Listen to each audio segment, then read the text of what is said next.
बहुत अच्छी बात।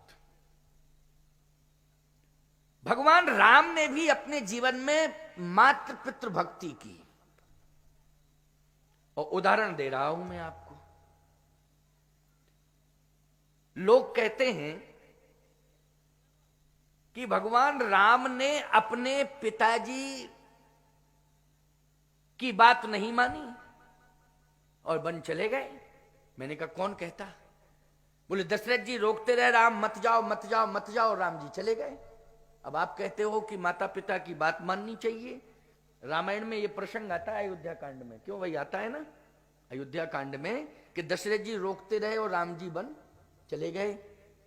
तो कहां भगवान राम ने पिता की बात मानी? और यदि यह कहा जाए कि कैकेयी की बात मान के चले गए, तो कौशल्या जन्मधात्री मां है, कौशल्या जन्मधात्री मां है, कैकेयी जन्मधात्री मां नहीं है। कैकेयी सौतेली मां है, लेकिन जन्मधात्री मां कौन है? कौशल्या जी। तो कैकेयी कह रही थी, कहने देते कैकेयी को, लेकिन कौशल्या की बात पर विचार करना चाहिए था, महाराज दशरथ की बात पर विचार करना चाहिए था। जब परमात्मा स्वयं माता पिता की बात नहीं मान रहा है, तो आप किस प्रकार से कह रहे हैं? कैसा संदेश दे रहे हैं? किस तरह की से आप उपदेश दे रहे हैं? ये क्या प्रमाण है? अब समझने का फेर है। हम लोग रामायण को पढ़ते तो हैं, लेकिन रामायण के मर्म को नहीं समझते हैं। यही शंका हो जाती है, शंका यही होती है। इसी का समाधान इस सनातन धर्म के मंच से, प्रमाणित मंच से किया जाता है। इसलिए ये रामचरितमानस सम्मेलन, संत सम्मेलन, भागवत सम्मेलन, गीता सम्मेलन, वेदांत सम्मेलन आदि आदि जो सम्मेलन इसलिए कराए जाते हैं, वस्तुतः सम्मेलन इसलिए कराए जाते हैं कि जो जनमानस भ्रमित हो रहा है, इसके भ्रम को दूर किया जाए, इसलिए यह सत्संग किया जाता है। लेकिन सही बात तो यह है कि प्रस्तुति देने वाले भ्रम को दूर नहीं कर पाते हैं और भ्रमित करके चले जाते हैं। यह समस्या है, यह समस्या है। ऐसा करना नहीं चाहिए। आज तमाम प्रकार के उपदेश हो रहे हैं, पता नहीं किस किस तरह से लोग व्याख्याएं कर रहे हैं और क्या क्या बता रहे हैं लोगों को, लेकिन परंपरा क्या है समझिए इसको, सुनिए जरा। भगवान राम ने कैकेयी मां की बात मानी, कौशल्या मां की बात मानी, सुमित्रा मां की बात मानी, और अपने पिता महाराज श्री दशरथ की बात मानी, और चारों की आज्ञा लेकर के ही भगवान बन गए, चारों की आज्ञा लेके। अब बस अंतर यह कि हम लोग पढ़ नहीं पा रहे हैं, समझ नहीं पा रहे हैं, पढ़ तो रहे हैं लेकिन समझ नहीं पा रहे हैं, इसलिए हम समझा रहे हैं। माता पिता के प्रति समर्पित हो जाओ। भगवान राम वो ब्रह्म है, निर्गुण निराकार ब्रह्म सगुण साकार बन के जब प्रकट होता है, तो दुनिया को यह संदेश देता है कि मातृ पितृ भक्ति करनी चाहिए। गुरुदेव की भी आज्ञा का पालन किया, श्री वशिष्ठ जी महाराज की आज्ञा का पालन किया भगवान राम ने। इस भ्रम का निवारण हो जाना चाहिए। भगवान राम कैकेयी मां से पूछ रहे हैं, पिताजी के दुख का कारण क्या है, बताएं आप। मोहि कहू मातु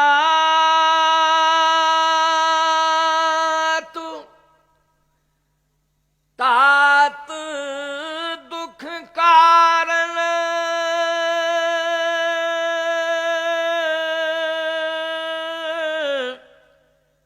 ओ करिय जतन जहि हो निवारण, करिय जतन जहि हो निवारण। हे मां, आज मेरे पिताजी मूर्छित क्यों पड़े? कष्ट किस बात का? मैं प्रार्थना कर रहा हूं कि मेरे पिताजी का दुख कैसे दूर हो। इसके लिए मुझे आप पहले ये कारण बताएं कि दुखी क्यों है, फिर मैं निवारण करूं। पहले कारण समझूं, क्योंकि बेहोश पड़े नहीं, पिताजी से पूछ लेता, लेकिन आप बताएं कि कारण क्या है, तब मैं निवारण करूं। कैकेयी ने कहा, राम तुम्हारे पिताजी छोटी सी बात पर नाराज हो गए और इतने नाराज हुए कि टेंशन में आ गए और वो बेहोश हो गए। थोड़ा ज्यादा टेंशन होता है तो बेहोशी आ जाती है, क्यों भाई, आ जाती कि नहीं?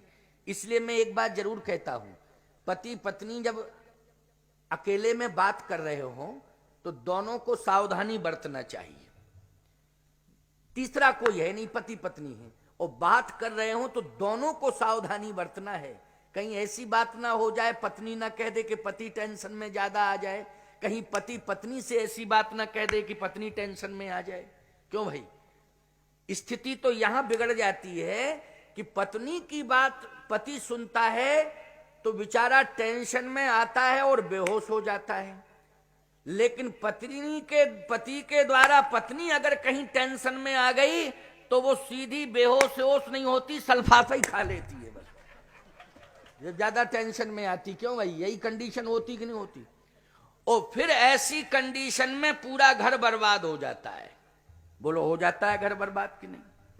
और बहुत गलत तरीके से घर बर्बाद होता है प्यारे। इसलिए चाहिए राम कथा सुन करके ये डिसीजन लो, निर्णय लो कि आपस में बात तो हम करें लेकिन संतुलन न बिगड़ने पावे, संतुलन बना के चलें। क्यों भाई, यही होना चाहिए कि नहीं? समाज में भी आपस में यदि बातचीत हो रही हो तो बातचीत तो होना चाहिए, लेकिन बातचीत इस तरह की नहीं होनी चाहिए कि संतुलन बिगड़ जाए। संतुलन कैसे बने, इसके लिए राम कथा सुनो। राम कथा इसलिए सुनना चाहिए, रोज रामायण घर में पढ़ना चाहिए। और रामायण पढ़ो तो हिंदी में जो नीचे अर्थ दिया गया है, इस अर्थ को भी पढ़ना चाहिए, क्योंकि ये अर्थ इतना बढ़िया है कि कभी कभी पढ़ते पढ़ते पढ़ते पढ़ते जो उलझन रहती है मस्तिष्क में, अर्थ ऐसा सामने आ जाता है कि वो अर्थ ही तुम्हारी जिंदगी के अनर्थ को समाप्त कर देता है। ऐसा रामचरितमानस का अर्थ है। इसलिए रामायण को जरूर पढ़ना चाहिए। माता जी आप बताएं, आपसे मेरी प्रार्थना है कि कहीं ने कहा छोटी सी बात पर नाराज हो गए। भगवान राम ने कहा नहीं, ऐसा हो नहीं सकता। थोरे बात पितहि दुख भारी, होत प्रतीत न मोहि महतारी। थोड़ी सी बात पर पिताजी को दुख हो जाए, ये मुझे विश्वास नहीं हो रहा है। बात कोई बड़ी है, अगर छोटी सी बात है तो बताओ छोटी सी बात है क्या? केकई ने कहा राम, बात यह है कि तुम्हारे पिताजी कह रहे हैं कि मैं राम को राजा बना रहा, और मैंने ये कहा कि राम को राजा मत बनाओ, क्योंकि राम को राजा बनाना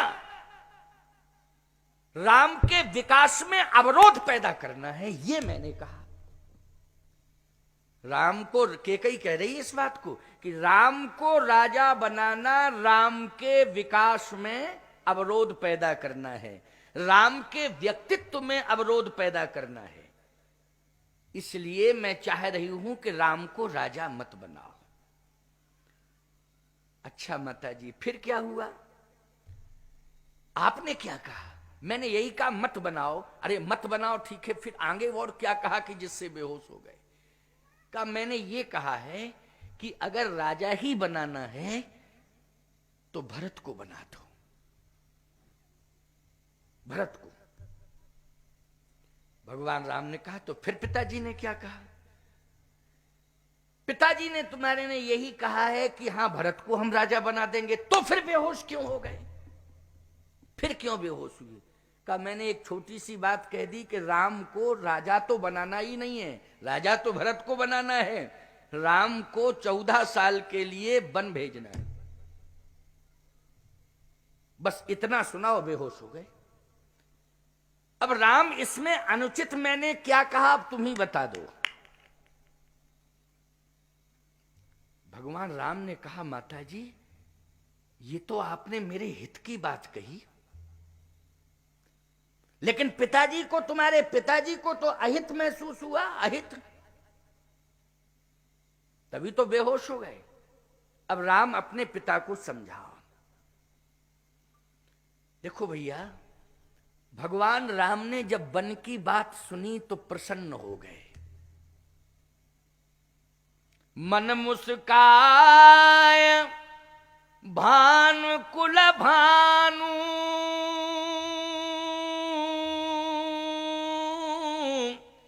राम सहज आनंद निधानु। वन की बात सुनकर के भगवान प्रसन्न हो गए, लेकिन मन ही मन प्रसन्न हुए।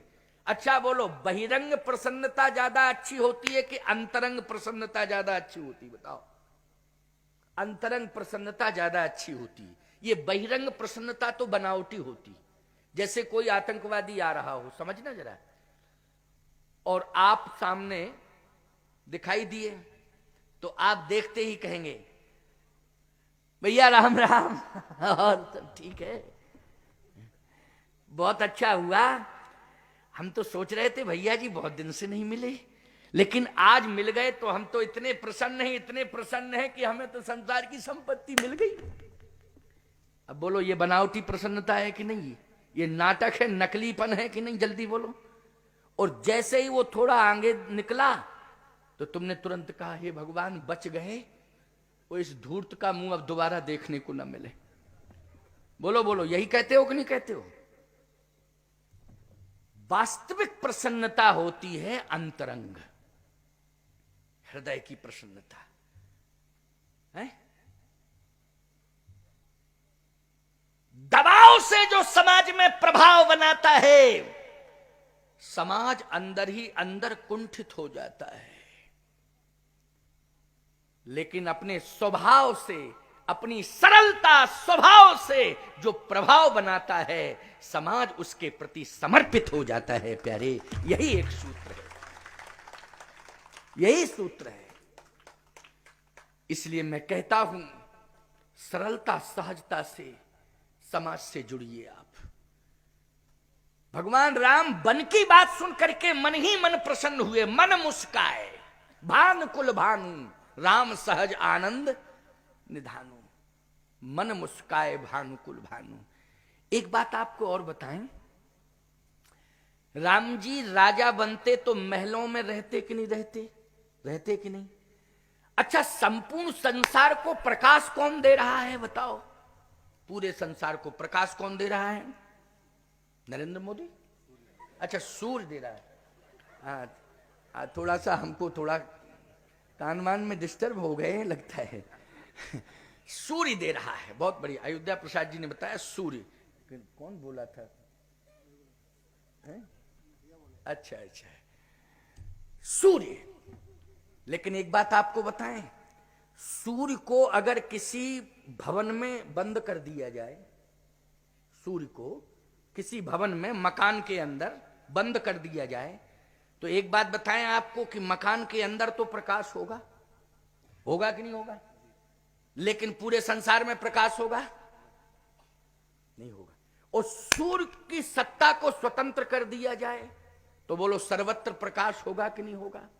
और प्रकाश ऐसा होगा कि राजमहलों में भी उतना प्रकाश और गरीब की झोपड़ी में भी उतना ही प्रकाश, समान रूप से प्रकाश देगा सूर्य।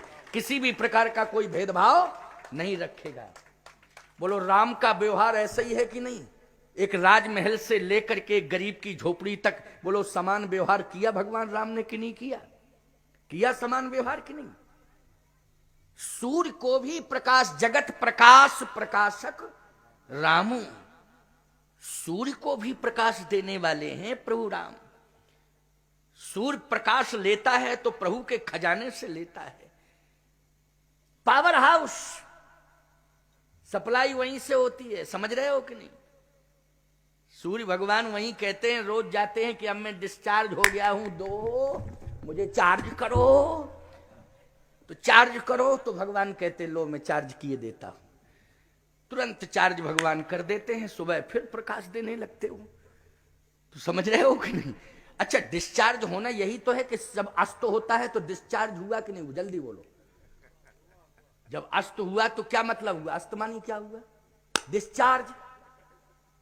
और फिर जब डिस्चार्ज होता है तो भगवान से कहता है कि प्रभु अब सुबह कैसे रात भर में चार्ज कर देंगे, चिंता मत करो। और जैसे ही प्रातःकालीन वेला हुई, भगवान ने इतना प्रकाश दे दिया कि उसने फिर प्रकाश देना प्रारंभ कर दिया। जगत प्रकाश प्रकाशक रामू। प्रकाश को एक महल के अंदर नहीं रखा जा सकता है, प्रकाश की व्यवस्था स्वतंत्र हुआ करती है।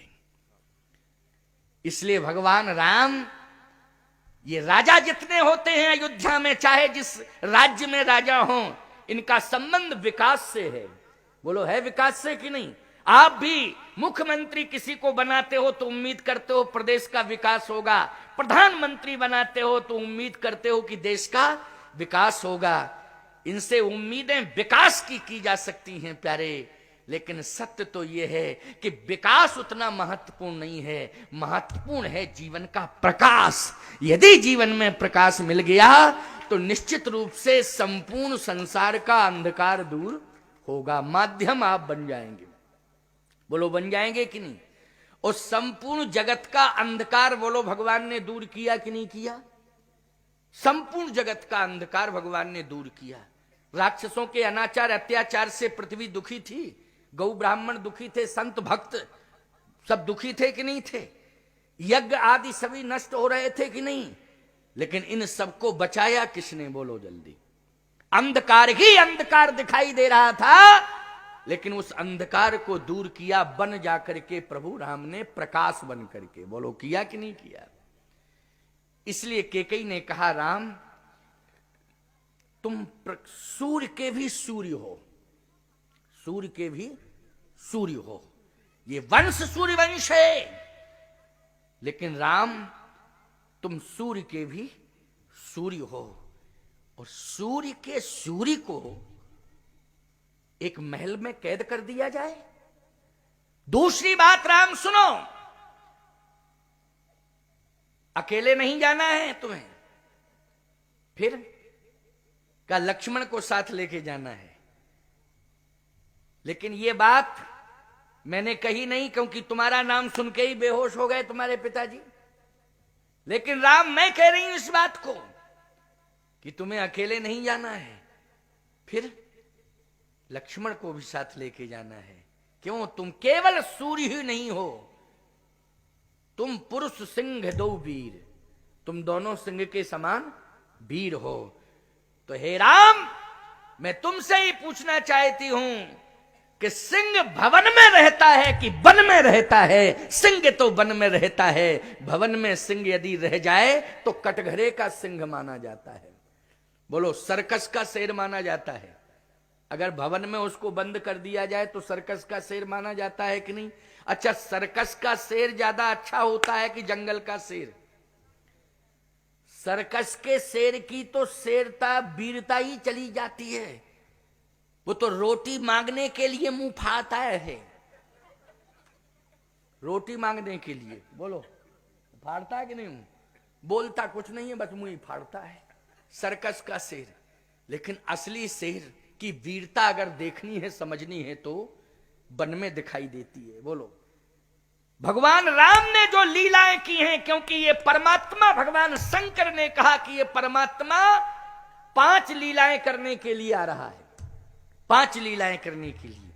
कौन कौन का? एक तो जन्म लीला, जन्म के बाद फिर विवाह लीला, और विवाह लीला के बाद वन लीला, और वन लीला के बाद रण लीला, रण लीला, और इसके बाद 5वीं है राजलीला। 5वीं कौन सी लीला है? राजलीला। लेकिन क्रम बदला जा रहा है, जन्म लीला, विवाह लीला, और विवाह लीला के बाद सीधी राजलीला। अभी रण लीला और वन लीला और रण लीला दोनों बाकी हैं। इसलिए वीरता अगर देखनी है सिंह की तो वन में जाके देखो, ये भवन वन में वीरता दिखाई नहीं देती है। राम, लक्ष्मण भी सिंह ही है। क्या है? सिंह है। सिंह हो तो सिंह का बच्चा है। अच्छा बोलो, जहां सिंह रहेगा वहां सिंह का बच्चा रहेगा कि नहीं? वहां सिंह का बच्चा रहेगा। और सीता भी जाएगी तुम्हारे साथ, क्योंकि राम अगर तुम सिंह हो तो सीता सिंहनी है और लक्ष्मण सिंह का बच्चा है। ये सबकी, इन तीनों की शोभा अगर है राम, तो वो वन में है, भवन में नहीं है। तो दशरथ जी को थोड़ा होश आया, थोड़ा सा, राम आ गए, क्योंकि कहा तीनों की शोभा वन में है। तो दशरथ जी ने कहा अगर तीनों की शोभा वन में है तो भरत भवन में क्यों रहे? भरत की शोभा वन में नहीं है, वो भी तो रह सकता है वन में। कैकेयी ने कहा नहीं, वो वन में नहीं रह सकता। क्यों? इसलिए राम सिंह है, सीता सिंघनी है, लक्ष्मण सिंह का बच्चा है, लेकिन भरत तो इस रघुवंश का दीपक है, इसलिए दीपक भवन में ही रहता है, वो वन में नहीं रहता है।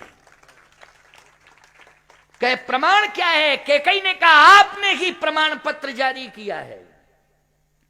मैंने प्रमाण पत्र दिया? हां, जानहूं सदा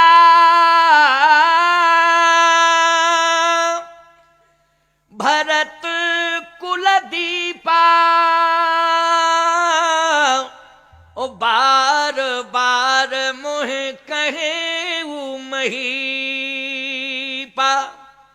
जानहूं सदा भरत कुल दीपा, आपने ही तो कहा था कि भरत कुल का दीपक है, भरत कुल का दीपक है। तो दशरथ जी ने कहा कि मैंने राम को सिंह नहीं कहा, राम को मैंने सिंह नहीं कहा। सिंह तो तुलसीदास जी ने लिखा पुरुष सिंह दो वीर। मैंने कहा अगर भरत को मैंने दीपक कहा है तो राम को मैंने सिंह नहीं कहा है। कैकेयी बोली अच्छा ये बताओ क्या कहा आपने? दशरथ जी बोले राम को मैंने ये कहा है कि अगर भरत कुल का दीपक है तो राम कुल की मणि है, रघुकुल की मणि है। भरत दीपक है, दीपक भी प्रकाश देता है, और राम रघुकुल की मणि है, मणि भी प्रकाश। तुम तो कैकेयी ने कहा कि बात यह है कि मणि की शोभा भवन में है कि वन में? अच्छा एक बात बताओ, मणि को अगर तिजोरी में रख दिया जाए तो मणि की कोई कीमत होगी? प्रकाश केवल तिजोरी तक होगा कि नहीं होगा? जल्दी बोलो। तिजोरी में उसको बंद किया जाए तो मणि का प्रकाश केवल तिजोरी तक होगा। कैकेयी ने कहा लेकिन मणि को अगर वन में भेज दिया जाए तो पूरा जहां जहां तक मणि जाएगी वहां वहां तक प्रकाश होगा। तो दशरथ जी ने कहा कि मणि कैसे जा सकती है, उसके हाथ पैर नहीं है। कैकेयी ने कहा इसलिए तो कह रही हूं कि मणि के साथ फणी जाएगा, मणि को लेके फणी। अच्छा बोलो भाई, मणि जहां जहां भी जाती है उसको कौन ले जाता है? सर्प मानी फणी, फणी मानी सर्प, और सर्प मानी फणी, फणी मानी सर्प। तो लक्ष्मण कौन है जल्दी बोलो? शेष है कि नहीं? शेष मानी सर्प, लक्ष्मण सर्प है, शेष है जो सहस शीस अहिस महिधर लखन सचराचर धनी। अहिमानी होता है सर्प, सर्प मानी होता है शेष, शेष मानी होता है लक्ष्मण। इसलिए लक्ष्मण रूपी सर्प राम रूपी मणि को ले जाएगा। और एक बात सुन लीजिए महाराज, जो मणिहारा सांप होता है ना, मणिहारा सांप मानी मणि जिसके पास, सब नहीं, सब सर्पों में मणि नहीं होती है, समझ रहे हो कि नहीं? सब सर्पों में कहां मणि होती? सर्प तो सैकड़ों निकलते रहते हैं, लेकिन मणिहारे सर्प कम ही होते हैं कि नहीं? लेकिन विशेषता है क्या, जो मणि वाला सर्प होता है वो सर्प सोता नहीं है, वो जागता ही रहता है। क्यों? रक्षा करता है। किसकी रक्षा करता है? मणि की, कि मणि कोई ना ले जाए। तो ईमानदारी से बताओ 14 साल तक लक्ष्मण सोए? बोलो जल्दी, कहां सोए? करते क्या रहे? कछुक दूर सज बाण सरासन, जागन लगे बैठ वीरासन। रक्षा करते रहे। क्यों भाई? धनुष बाण लेकर के पहरेदार बनकर के रक्षा की कि नहीं की? और बोलो, मणि का पहरेदार कौन होता है? सर्प ही होता है। और लक्ष्मण जी ने 14 साल राम रूपी मणि की जाग कर रक्षा की कि नहीं की? पहरा दिया कि नहीं दिया? मणि की रक्षा करने में पहरेदार कौन होता है? सर्प होता है। तो सीधी सी बात यह है कि कैकेयी ने कहा, राम जी अब बताओ मैंने गलत क्या कहा? गलत कहा होता